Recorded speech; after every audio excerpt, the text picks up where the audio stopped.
दोस्तों, अचानक तेज प्रताप यादव पर अमित शाह क्यों हो गए मेहरबान? क्या बीजेपी ने तेज प्रताप से कर ली कोई डील? तेज प्रताप को पहले ही मिल गया इनाम। खबर क्या है आपको बता रहे हैं। आप देख रहे हैं द राजनीति बिहार का विशेष सेगमेंट। मैं हूं आपके साथ यासूब रजा। दोस्तों, तेज प्रताप यादव पर आखिर अचानक से इतनी मेहरबानी क्यों? बिहार चुनाव से पहले अमित शाह के गृह मंत्रालय ने अचानक तेजू भैया के लिए कह दिया कि साहब चांद को खतरा है, दे दी विशेष सिक्योरिटी। सुरक्षा मंजूरी से कुछ ही घंटे पहले तेज प्रताप की लगातार 2 मुलाकातें भारतीय जनता पार्टी के सांसद से, और उसके बाद तेजू भैया को मिल गई विशेष सुरक्षा कवच। क्या बीजेपी ने कर ली कोई डील? आखिर अमित शाह क्यों तेज प्रताप पर नजर आ रहे मेहरबान? दोस्तों, केंद्रीय गृह मंत्रालय जो विपक्षी नेताओं की सुरक्षा रिपोर्ट को महीनों तक ठंडे बस्ते में डाल देता है, आजकल पे टालता है, वही तेज प्रताप यादव के लिए एक्सप्रेस मंजूरी, एकदम जल्दबाजी में, ना कोई लंबी फाइल, ना कोई औपचारिक समीक्षा, बस 2 मुलाकातें, बस कुछ पल और फिर मिल गया वीआईपी कवच, सिक्योरिटी कवच। राजनीति में दोस्तों इसे सहयोग नहीं बल्कि संकेत कहा जा रहा है, क्योंकि बीजेपी को तेज प्रताप अब राजनीतिक हथियार की तरह दिख रहे हैं, जो यादव वोट बैंक को साधने के लिए सटीक साबित हो सकते हैं और तेजस्वी यादव के लिए मुश्किल भी बन सकते हैं। दोस्तों, केंद्रीय गृह मंत्रालय ने जनशक्ति जनता दल के प्रमुख लालू प्रसाद के बड़े लाल तेज प्रताप यादव को अचानक से चुनाव के बीच, और जब चुनाव प्रचार का अंतिम दिन और ठीक पहले Y+ कैटेगरी की सुरक्षा, आखिर चुनाव से पहले आमतौर पर दी जाती है, नेताओं की सुरक्षा बढ़ाई जाती है, लेकिन तेज प्रताप की सुरक्षा का अचानक क्यों गृह मंत्रालय को आया ख्याल? और वो भी तब जब बीजेपी सांसद से लगातार मुलाकात, 2 बार मुलाकात, इसे सहयोग तो नहीं कहा जा सकता है। और सिक्योरिटी श्रेणी में दोस्तों 11 सशस्त्र कमांडो CRPF के जवान तैनात होते हैं सुरक्षा ढाल के तहत। लेकिन सवाल यही, क्या तेज प्रताप किसी खतरे में हैं? और अगर हैं भी तो अचानक से ये सुरक्षा बढ़ाने का फैसला क्यों? इसके पीछे की बड़ी वजह क्या?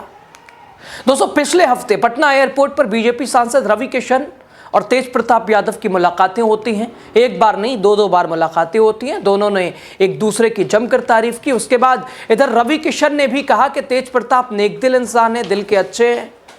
और रवि किशन बोले, अब संग शंखनाद होई, यानी ये बयान भी उनका कई तरह से सवाल खड़े कर रहा था कि क्या तेज भैया को लेकर, तेज प्रताप यादव को लेकर बीजेपी का कोई प्लान है? आखिर रवि किशन क्यों कह रहे हैं अब संग शंखनाद होई?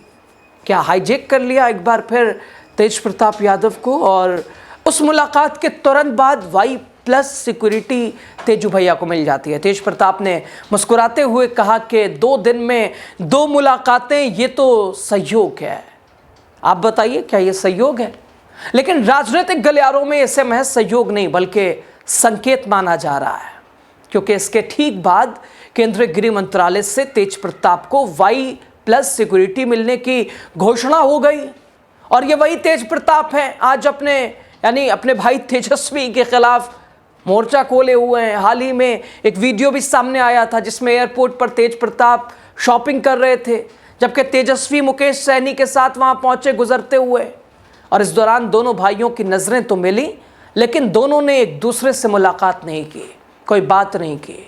इसके चलते ये कयास भी लगाए जाने लगे कि क्या तेज प्रताप और तेजस्वी की खट्टास निजी तौर पर भी और बढ़ गई है, व्यक्तिगत तौर पर भी बढ़ गई है। हालांकि तेज प्रताप से महुआ से चुनाव लड़ने को लेकर RJD नेत्री राबड़ी देवी ने कहा, और उन्होंने लगातार कई बार कहा कि तेज प्रताप की जीत चाहती हैं उनकी मां यानी राबड़ी देवी। और दबे मुंह रोहिणी आचार्य ने भी तेज प्रताप को जीत का आशीर्वाद देने की बात कही है। दोस्तों, तेज प्रताप यादव RJD सुप्रीमो लालू प्रसाद यादव के बड़े बेटे, लेकिन अब अपनी ही पार्टी और परिवार से अलग हैं। अनुष्का यादव विवाद के बाद लालू प्रसाद यादव ने उन्हें पार्टी से निष्कासित किया। तेज प्रताप ने नई पार्टी बनाई, जनशक्ति जनता दल। महुआ सीट से खुद चुनाव लड़ा। तेजस्वी यादव ने उसी सीट पर आरजेडी उम्मीदवार मुकेश रोशन का प्रचार किया। जवाब में तेज प्रताप ने कहा था कि अगर वहां जाएंगे तो हम भी उनके क्षेत्र में जाएंगे। तेज प्रताप राघोपुर पहुंच गए। हालांकि चुनाव ऐलान से पहले तेज प्रताप के क्षेत्र में तेजस्वी के क्षेत्र राघोपुर में तेज प्रताप पहले ही जा चुके हैं। पूछा कि भाई विधायक आता, उनका जाना वहां पहले ही से रहा है। एक बार फिर जब तेजस्वी ने महुआ में प्रचार किया, तेज प्रताप राघोपुर निकल गए, अपने प्रत्याशी के लिए रोड शो कर दिया। यानी भाई भाई की जंग अब सड़कों तक भी पहुंच चुकी है।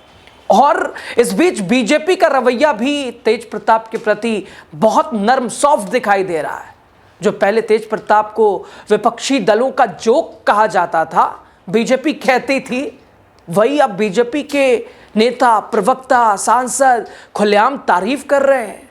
सोशल मीडिया पर तेज प्रताप की हर बात को जो तेजस्वी के खिलाफ है उसे बीजेपी दिखा रही है, बता रही है कि लो ये भाई भाई का हाल, ये बिहार का क्या करेंगे।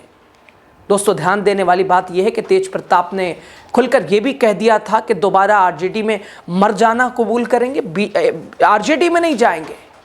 दूसरी ओर जब तेजस्वी के खिलाफ आक्रामक तेज प्रताप हुए तो तेज प्रताप को लेकर एनडीए और खासकर बीजेपी नेताओं का रुख काफी नर्म होने लगा, नर्म दिखाई दे रहा है।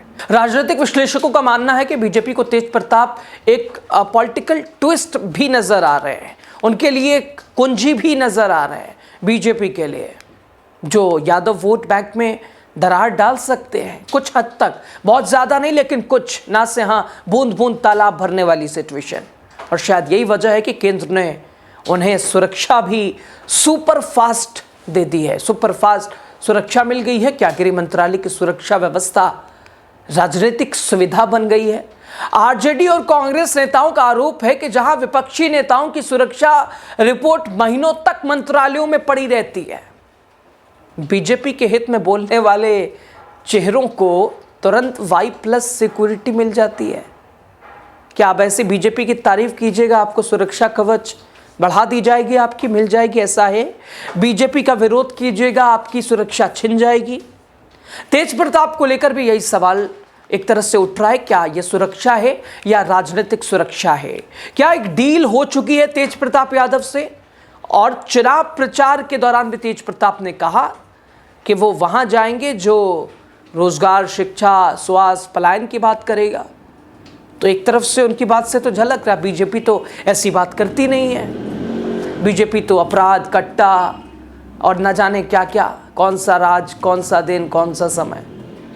दोस्तों, बिहार के चुनावी मैदान में जो नेता बीजेपी को फायदा पहुंचा सकता है, क्या केंद्र की सीधी सेफ्टी कवर उसे मिल जाती है, केंद्र उसे दे देता है कि गृह मंत्रालय उसे लो और बोलो तुम्हारी सुरक्षा बढ़ा रहे हैं। तेज प्रताप यादव को Y+ सुरक्षा एक प्रशासनिक फैसला या राजनीतिक इनाम, सवाल ये है। बीजेपी और तेज प्रताप दोनों के लिए ये साझेदारी कितनी फायदेमंद साबित होती है। क्या बीजेपी से नजदीकियां तेज प्रताप की बढ़ रही हैं। क्या तेज प्रताप को बीजेपी का तेज प्रताप को लेकर कोई विशेष प्लान है। क्या बीजेपी तेज प्रताप को लेकर कुछ सोच रही है, और अगर सोच रही है तो तेज प्रताप कितना उसमें साथ देंगे, तेज प्रताप कितना सहयोग देंगे, तेज प्रताप कहां खड़े होंगे चुनाव परिणाम के बाद। लेकिन इतना तय है, बिहार के मैदान में यह सुरक्षा कवच अब सियासी हथियार बन चुका है।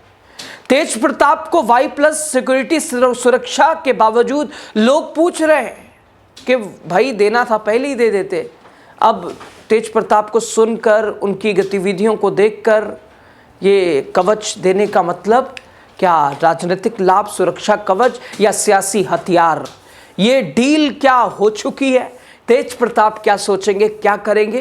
क्या अपने पिता वाली धारणा को तोड़ देंगे, जो कि लालू प्रसाद यादव ने कभी बीजेपी विचारधारा को और उस लकीर को कभी पार नहीं किया। क्या तेज प्रताप ऐसा कर देंगे क्या तेज प्रताप अपने पिता की इस धारणा को तोड़ देंगे क्या। मुझे लगता है आप सटीक बताइएगा दोस्तों, आपको क्या लगता है, कमेंट कीजिए, अपनी राय ज़रूर दीजिए। तेज प्रताप को लेकर भी आपका व्यक्तिगत मत क्या है, क्या सोचते हैं आप, कमेंट करिए, बताइए। लास्ट तक आप बने रहें। बहुत शुक्रिया आपका। द राजनीति बिहार को सब्सक्राइब कीजिए, पेज को शेयर कीजिए, हर खबर आप तक पहुंच रही है चुनाव से जुड़ी।